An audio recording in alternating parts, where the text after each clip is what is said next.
Hey everyone, so it is time for this week's Windsor real estate market update. We're going to start off with the city of Windsor here right away.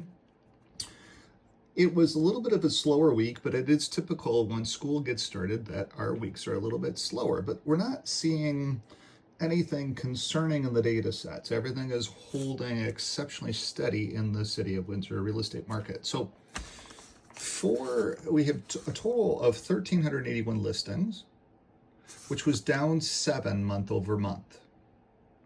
We have 340 rental properties, which was up 40 month over month. So a lot of rental market properties, a ton of them. But we're also seeing that there's far less children coming into university because they've dropped the number of foreign students allowed to come in. So that's why there is more rentals available for normal Canadians. There's 140 above 950, which was down 19 month over month. So we're working through a little bit of this inventory, or some of these folks are just putting up their hands and saying, okay, that's it, I give up. Days on market here are very, very long. But 140, so it's coming down. And then there's 901 total units for all the rest of us. Even the townhome on my street just sold this week. It was listed at a crazy $689.9. It sold for $670, which was still a little high in my view by about 30 grand. But the benefit of that is it makes my unit worth about $720, so that's all good. It's nice to see what they were able to get out of the townhome down the street. It is an executive townhome. So it does make some sense. It's just the market's a little bit interesting. So that's all good. It's down 28 units month over month. So we've worked through basically 1 day of supply. Think about it that way. 901 units, 28 units lower month over month in the city of Windsor. Now, going over to the city of Windsor's sales for the week, we sold 26 million, so we sold 53 properties. We sold $26 million worth of properties, or we listed $26 million worth of properties, and we sold $27,739,000 worth of properties, which was still a really good number for the city of Windsor. Yes, that's down a little bit from the end of summer, but that's to be expected because school is back started again. Distractions have come into the market. Most people want to be in their school district before the school district starts, especially those with kidlets. Now, obviously, the Windsor market doesn't really care too much about kidlets because we are a very old society. Most of our kidlets have grown and left the coop. So then looking at days on market, and days on market are averaging about 23.4 days on market. 23.4 days on market. 2.0% listings were 44, and 2.5% listings were 9. So this number is slowly ticking up a little bit. This number is slowly ticking down a little bit. And if the market got to be tight, then you would see this number being stronger. It's not. It's a low number. It's under 10, under 20, really, at the end of the day, under half. So that tells you that it's still a seller's marketplace. And there's one crazy one. So in the real estate business, when we open up a house for bids and we accept the highest bid, there's a little bit of conversation, and I heard this when I was over in Europe. There's a little bit of conversation about a team here in town, without mentioning any names, that tends to go in with a very high offer to win the bidding war, and then they tend to take the money back off the table on inspection. Well, whether that's truthful or not, who knows? Because that team everybody's always picking on. Everybody's always so focused on this one team here in town, which is the largest team in Canada, for God's sakes. Who cares what they do? Doesn't matter. We're all competing against them. Let's just focus on our own businesses, let alone what their policies or their processes might or might not be. Let's not speculate on any of that because it may not be truthful. But at the end of the day, since I did hear it over in Europe, it does become a little bit interesting. This team on Winslow Road, a house was listed at $379,900. It did have offers. And somebody went in and made an offer for $637,000 of cash. Now, this is in Forest Glade. And that's a dreamy number for this house. It's dreamy. It's massively dreamy. You couldn't possibly pay this kind of money. A bank could never sign off on this kind of money for that house. It's a side-by-side without even a driveway, for God's sakes. It had a stone driveway. And it had a little bit of tweaking on the inside, a little bit of new paint here, a little bit of new flooring there, a little bit of just, accent wall there, oh, woohoo, and $637,000.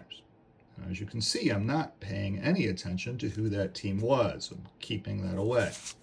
And then it was listed at 2.5, so it got some traction, and it was only 43 days, or 42, it was 42 days on market before it got a bid. It was listed with jump, we can show you that. But this can't close there. There's no way. Unless that person that bought that house had $637,000 cash, there's no way that any bank, so if that person's coming in and only putting 5% down, so 637, by 5%, that'd be $31,800 down. 5%, $31,800 down. How many people do you know have $31,850 cash? Not a whole lot of people. Okay. And so and that's only 5% down. So that would mean that the bank would have to agree that a side-by-side in Forest Glade with a stone driveway and a few little tweaks on the inside is worth $600,000. There's no way. Absolutely no way at all. No way in hell that process can get done. So we'll have to watch this one to see if it's truthful at all. Maybe the person has lots of cash. Maybe they've got $200,000 of cash. Then the bank could probably say yes, because they'd only be taking a $400,000 risk in Forest Glade for a side-by-side. But if the person only has 5% down, there's not a snowball's chance in heck this is getting done as a trained appraiser. Now, is there a lot of fictitiousness in financing in houses in Windsor? Absolutely, yes. Let's look at some of the names here. I'll just pull it back up just to see what the names are involved in it, and I'll be able to give you a little bit more clairvoyance then too. This was listed at $399.9 or $379.9 Winslow. Here it is.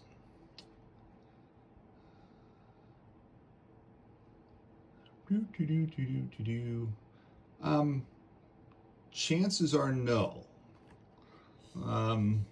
This will probably not get done. I can actually show you some of the pictures of the house by coming up here. So the listing realtor at Jump staged it. It's freshly white paint. A little bit of light fixtures, a little bit of an accent wall, a little bit of flooring put down, a little bit of new paint, and staged. Then you get down the basement, and you can see how old and decrepit the house actually is, behind the walls of the pretty stuff outside. Right? There is no fundamental way that house is worth $637,000. No fundamental way that a bank can sign off on that house being worth that kind of money. So we'll have to watch that one to see if it doesn't come back up on the market. And the listing realtor over there at Jump knows what his risks are. He's a good guy. So he knows what his risks are on that one. And it's very hard to talk to your seller client. Let's say you had an offer for 600 or for 470,000, which is far more worthwhile for that property. You still kicked the ball out of the park, right? For your client. You would have to talk to your client to say, look, there's not a snowball's chance in hell of this one closing if they're only putting 5% down. If they have all the cash in the world, then absolutely yes. Let's go for this. Because a fool and their money are very easily separated. But if they're only putting 5% down, they're first-time home buyers, there's no way in hell that this one's getting closed. It's listed at the real estate board as sold because all of the clauses are taken care of on it. But who knows whether this gets closed? When is its closing date, you might ask? Let's take a look. Its closing date is the 3rd of October, 2025. 3 October, 2025. So we'll watch it. We'll see what happens with it by the 4th of October, the 5th of October, to see what happens with it. So you do still have to be careful if you're listing houses in Windsor. And it's very hard to try to go after this.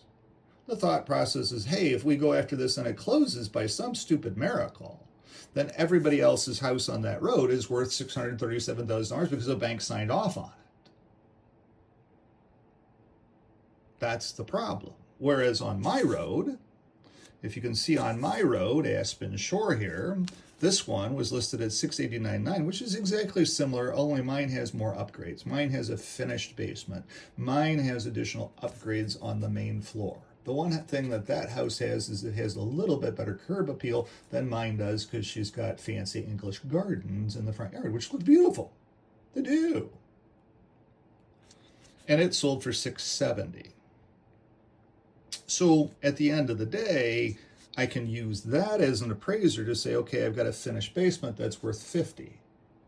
So my house is worth $720,000, which is pretty steady for an executive townhome in Riverside, because executive townhomes in LaSalle are still selling for over $1 million. So it still does make a lot of sense from a financial perspective, from a bank's perspective. That's how appraisers work. Does this make sense? Can I sign off on this? Can I put my name there to say, yes, this place is worth this kind of money, without getting sued if they don't make their payments? So we'll have to watch that one. That one's one we'll have to watch. That's one for the history books. But this is your Windsor market update for September 13th, 2025. This is Brian. As you can see, there were 44.9, 23 days on market, 28.3 sold over. That means that 70-some% sold, so 28 sold under. That means that 70-some% sold over in the Windsor market. Average list price was $499,207, which is steady, rock steady at $500,000. And average sale price was $523,380 for the week, which is exactly rock steady for the last 3 years. It's been this number. $530,000 to buy a house, an average house in the city of Windsor. Thanks for watching. Have a great day. Bye-bye.